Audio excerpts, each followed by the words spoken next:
Hello प्यारे बच्चों, आशा करती हूँ आप सब स्वस्थ हैं। और ये है आपकी English worksheet number 35 schedule to be done on 30 September 2021 for class 9th. Students, today's worksheet is based on writing skill, story writing. You have practiced writing story in the last worksheets with the clues or with the picture visualizations. Now we have to revise first. A story usually has 4 components. बेटा हमने बहुत सारी अभी story आपकी 2-3 worksheet आपकी story पर ही base थी जिसमें आपने कंपोनेंट सीखे। तो सबसे पहले हम रिवाइज करते हैं कि कौन कौन से कंपोनेंट होते हैं किसी भी स्टोरी के। तो देखिए करेक्टर होते हैं, करेक्टर्स होते हैं किसी भी स्टोरी में। किसी भी स्टोरी का टाइटल है जो बहुत ज़रूरी है। सेटिंग है कि वो कहाँ पर, कौन सी जगह में, कौन से प्रेमिसेस में है वो स्टोरी। इसके बाद आप देखिए टाइटल के अलावा सेटिंग और प्रॉब्लम और फिर सॉल्यूशन, जिसको सोचने के लिए या जिसको फाइंड करने के लिए पूरी स्टोरी वर्क करती है, सॉल्यूशन। इसके साथ साथ हम कहीं ना कहीं एक मॉरल ऑफ द स्टोरी भी अपने दिमाग में रखते हैं कि हम जो सिचुएशन क्रिएट कर रहे हैं उससे किसी ना, जो पढ़ने वाले, जो रीडर है, उसको कुछ सीखने को मिले। Now we practice writing different stories. One was about fairies. हमने अलग अलग स्टोरीज़ की प्रैक्टिस की। एक जो थी बेटा वो फेरीज पर बेस्ड थी। And what was about a girl, एक थी जो गर्ल के बारे में और मंकी के साथ थी, girl and a monkey. One was about a picnic and one was based on a visual input. One was a funny story about Akbar and Birbal. तो ये डिफरेंट वेराइटी थी, ये आपके लिए डिफरेंट स्टोरीज थी। अब given below are the statements with 2 choices. Circle the one which you focus more on so that you may try to focus on the other elements as well. तो बेटा यहाँ कुछ चॉइसेस दी गई हैं, दोनों ही points बहुत ज़रूरी हैं, लेकिन कहीं ना कहीं हम लोग एक पॉइंट की तरफ इंक्लाइंड हो जाते हैं। तो आपको याद दिलाया जा रहा है कि कौन कौन सी चीज़ें जो हमें ध्यान में रखनी है। I like to write stories based on visual input writing prompts. ज़्यादातर हमें विजुअल इनपुट जो मिलता है उसको विजुलाइज करना, उसे इमेजिन करना बहुत आसान होता है। तो विजुअल इनपुट्स पर बेस्ड हम लोग ज़्यादा अच्छी स्टोरी लिख पाते हैं। रिटन प्रॉम्प्ट्स का कम हेल्प बॉक्स जो दिए होते हैं उसका हमने कम यूज़ किया अभी तक, लेकिन दोनों ही इक्वली इम्पॉर्टेंट है। I like to write funny stories, adventure stories, stories about fairies, gods, stories about daily life, animal story. Generally daily life से रिलेटेड स्टोरी बहुत अच्छी है, बहुत इंपॉर्टेंट रोल प्ले करती हैं रीडर की लाइफ में, क्योंकि रीडर उसे अपनी लाइफ से कोरिलेट कर पाता है और साथ ही साथ उससे कुछ ना कुछ उसे सीखने को मिलता है जो डायरेक्ट इन्फ्लुएंस, सीधा प्रभाव डालता है उसकी व्यक्तित्व पर, उसके जीवन पर। The most important element of a story for me is character, setting, problem and solution. ये मेन हमारे कंपोनेंट्स हैं जिसका हमें ध्यान रखना है किसी भी स्टोरी को लिखते हुए। उसके करेक्टर्स होंगे, उसकी सेटिंग होगी कि वो कौन से एनवायरनमेंट में है, एक विलेज में है, सिटी में है, फॉरेस्ट में है, और क्या प्रॉब्लम है और उसको कैसे सॉल्यूशन उसका फाइंड आउट किया पूरी स्टोरी में। When the writing about the character I focus on the characters appearance, tone, attitude, view, point of view. तो जब हम करेक्टर के बारे में लिख रहे थे उसके कैसा दिखता है, किस तरह से उसका व्यवहार है या उसकी सोच क्या है, हम उस पर मैं सोचूंगी तो मैं कहूँगी मैं पॉइंट ऑफ व्यू पे ज़्यादा ध्यान देती हूँ। When describing the setting I focus on describing surroundings, describing people, describing culture. तो जनरली हम डिस्क्राइब करते हैं सराउंडिंग की, कौन से एनवायरनमेंट में हो रहा है वो। उसके साथ साथ हम लोगों को भी डिस्क्राइब कर सकते हैं, वहाँ पाए जाने वाले कल्चर को भी डिस्क्राइब कर सकते हैं जो इक्वली रोल प्ले करता है। While writing a story, I prefer to focus on emotions, actions, language of the story, dialogues. तो इस सबका अपना झुकाव होता है कि वो कौन किस चीज़ पर ज़्यादा ध्यान देता है, लेकिन सभी इक्वली इम्पॉर्टेंट है। While writing the story, I like to use short sentences, long sentences, complex sentence, noun phrase, phrases, a mix of all.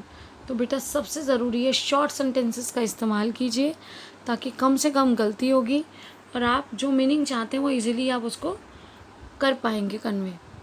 देखिए नेक्स्ट जो आपका क्वेश्चन है जो आज की वर्कशीट का है, from the stories you have read in the previous worksheet rewrite any one that you like the most, changing the characters, settings and ending of the story.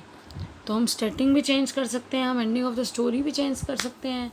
Covid appropriate behaviour बेटा हमेशा follow करना है, उसके बारे में आपको बताया गया है। Wash your hands with soap and water regularly.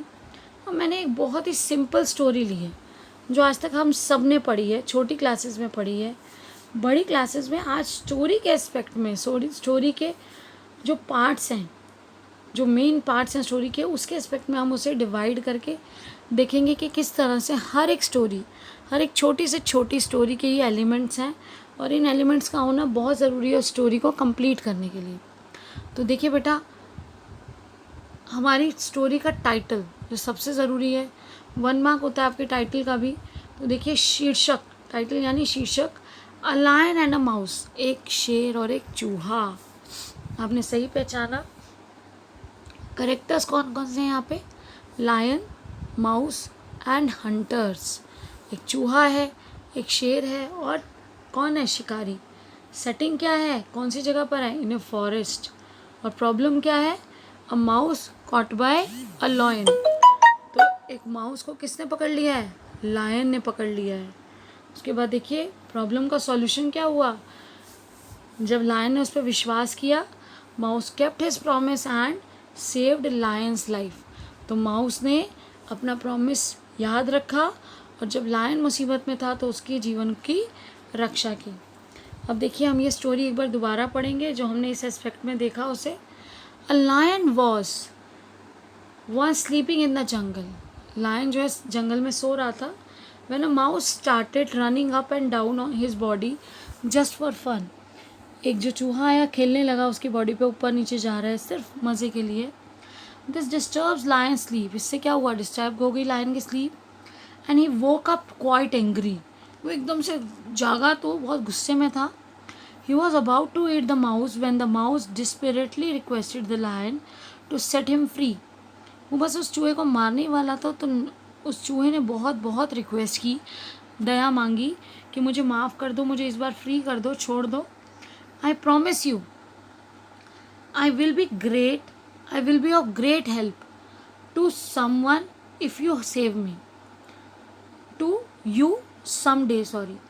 I will be of great help to you someday if you save me. अगर आप मेरे को छोड़ देते हैं, मुझे बख्श देते हैं, तो एक दिन क्या होगा? मैं आपकी मदद करूँगा, मैं आपकी पूरी मदद करने का क्या देता हूँ? वचन देता हूँ। The lion loud. शेर हंसने लगा और उसने क्या सोचा? At the mouse confidence and let him go. उसे हंसी आई कि वो कैसे, उसका जो कॉन्फिडेंस, आत्मविश्वास कितना बड़ा है। इतना छोटा क्रिएचर है लेकिन अपने ऊपर कितना विश्वास है कि वो एक दिन मेरी मदद करेगा। और देखिए कोई भी क्रिएचर छोटा नहीं होता, हर क्रिएचर, हर जीव यूनिक है और उसकी अलग क्वालिटीज़ हैं। तो देखिए क्या हुआ? One day a few hunters came into the forest and took the lion with him. उन्होंने जाल बिछाया और हंटर्स ने, शिकारियों ने लायन को पकड़ लिया। They tied him up against a tree. उन्होंने एक पेड़ के साथ उसे बांधा। हो सकता है वो अपनी गाड़ी लेने गए थे या जिस पिंजरे में वो ले जाने वाले थे वो पिंजरा लेने गए थे। The lion was struggling to get out. Lion क्या था? कोशिश कर रहा था, मेहनत कर रहा था, परेशान था, जूझ रहा था कि किस तरह से बाहर निकले। Started to whimper. और ज़ोर ज़ोर से उसने दहाड़ना शुरू किया। उसकी आवाज़ें सुनी, परेशानी में वो दहाड़ रहा था। Soon the mouse walked past. और तभी वो चूहा जिसने प्रॉमिस किया तो वहाँ से निकला। And notice the lion in trouble. और उसने देखा कि जो लायन है वो परेशानी में है। क्विकली ही ran and gnawed on the ropes to set the lion free. उसने फटाफट भाग के जाके जो शेर के ऊपर सारी रस्सियाँ थी उन्हें कुतर डाला और शेर को आज़ाद कर दिया। Both of them sped off into the jungle. अब ये क्या था? दोनों के दोनों फटाफट कहाँ चले गए? जंगल में चले गए। और मॉरल ऑफ द स्टोरी क्या है बेटा? Every creature is unique and important. Her creature जो है, हर जीव जो है वो यूनिक है, उसकी इम्पोर्टेंस है। अगर आप एक चींटी के बारे में भी पढ़ा था आपने, द टाइनी टीचर, तो वो भी हमें बहुत कुछ सिखाती है।